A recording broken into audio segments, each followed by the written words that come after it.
Westerns are a foundational genre of American filmmaking, and Italian filmmaking as well, actually. The Western genre contains countless movies and television shows, ranging from campy, lighthearted adventures to thoughtful masterpieces. It's a genre that has been endlessly spoofed, dissected, and reimagined. It's a genre that has existed before movies were even popular, and yet, back in 1939, it was a genre without respect. Filmmakers didn't use the Western as anything beyond cheap entertainment, and the critics and public didn't recognize it as anything beyond that. Try to think of as many great, beloved Westerns as you can, and I guarantee none of them will predate 1939. Westerns were not a bad genre, but a vast ocean of untapped potential being blocked from popular culture by the dam of uncreativity. But in 1939, two men would demolish this dam and flood the film industry. One of these men was the director John Ford, who, after making a good number of silent westerns in his early career, had left the genre in favor of other stories, but not found his place in movie making. The other was a B-grade actor named Marion Morrison, who went by the screen name John Wayne. Together, they would make westerns great, and the film by which they would accomplish this was a loose adaptation of a short story written by Ernest Haycox, titled Stage to Lordsburg. This revolutionary film is one that exceeds on every front, and, nearly 90 years later, is still a highly entertaining and worthwhile watch. Despite the complexity of its story, and the colossal impact it would have on its art form, it is a film with a simple, one-word title, Stagecoach. Stagecoach is a movie anyone can enjoy. A marshal, a soldier's wife, a gentleman gambler, a whiskey drummer, a banker, a prostitute, an alcoholic doctor, and an outlaw board a stagecoach bound for the town of Lordsburg. In order to reach its destination, the coach must pass, unprotected, through the territory of a violent Apache warlord. The plot of Stagecoach may be straightforward, but it bursts with a promise of adventure. Thanks to an intelligent script, masterful direction, and strong performances, the film exceeds this potential. Stagecoach is a character study, and this is why it excels. Every passenger is a clearly cut personality, with a different background, unique motivation for getting to Lordsburg, and different opinion of each of the other passengers. Many of them hold secrets, and as the situation worsens, every one has his or her true nature exposed.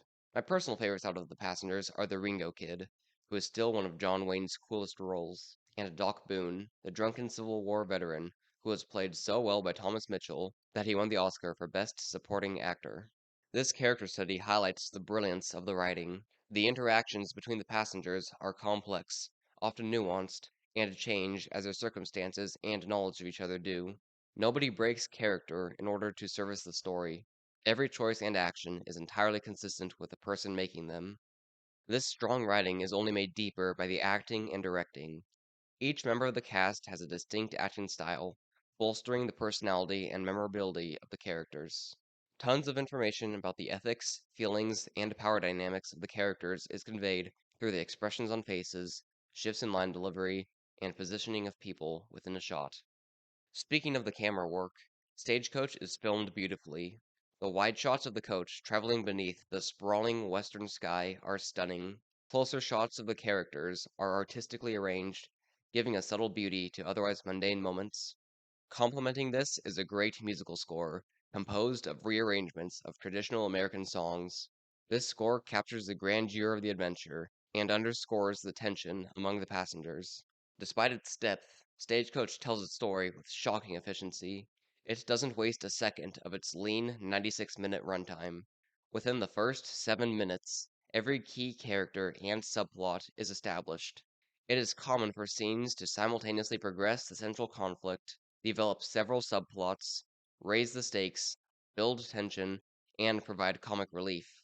Despite this breakneck storytelling, the film never feels rushed. In fact, it frequently rests on long, drawn-out shots during important moments.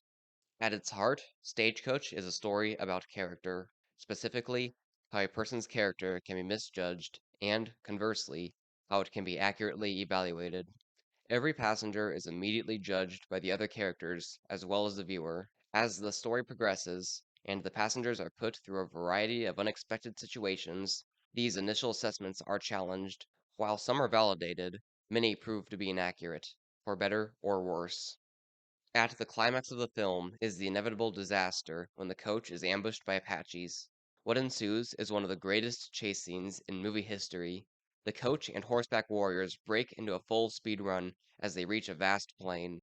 The camera sticks with the charging horses, making the audience feel as if they are part of the deadly race.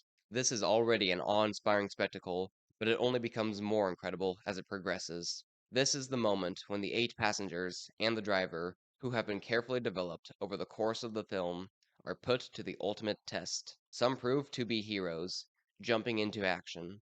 Others break, falling to pieces in the face of a terrible death, and any secrets that have been kept, any hidden sides of a personality, are revealed. Up to this point, the terrain around the coach has been complicated and varied, with hills, towns, outposts, and buttes. But as soon as the chase starts, all this vanishes into an endless expanse of white ground. It is as if nothing exists other than the stagecoach and the Apache warriors. This emptiness, paired with the increasingly desperate actions of the characters, tells the story of this scene. No matter how valiantly the passengers fight, they cannot stop the warriors from overtaking them, because this isn't a battle, it's a protracted death. This combination of spectacle, character development, heroism, and fatalism at the climax of Stagecoach elevates the film from greatness to legend. One more thing about that chase scene before I conclude this review. Stagecoach doesn't exist entirely within the realm of fiction. The leader of the attack is Geronimo, a real historical figure who, from 1878 to 1885, the time period in which this film takes place, led 3 ill-fated revolts against the United States, where he and a band of Apaches escaped their reservation and conducted a reign of terror against the surrounding settlements. It was the last stand of the Apache people and a fascinating piece of history. I think it's neat when period films tie in with real history, especially in films like Stagecoach, that don't pretend to be an authoritative portrayal of real events by delving into the specific details. It lends an atmosphere of authenticity to the story, as if it really is a tale from the past, and not something made up in the 20th century. Stagecoach is a superb western. It's exciting and adventurous, yet poignant and thought-provoking. The characters are interesting, likable for the most part, and well developed. It balances a multitude of subplots and manages to supply each one with a satisfying beginning, middle, and end. Stagecoach was the first truly great film of its genre, and despite the massive amount of excellent westerns that would follow, it remains one of the finest. So much thought and care was put into every shot and line of Stagecoach that it really deserves to be analyzed scene by scene. Maybe another time.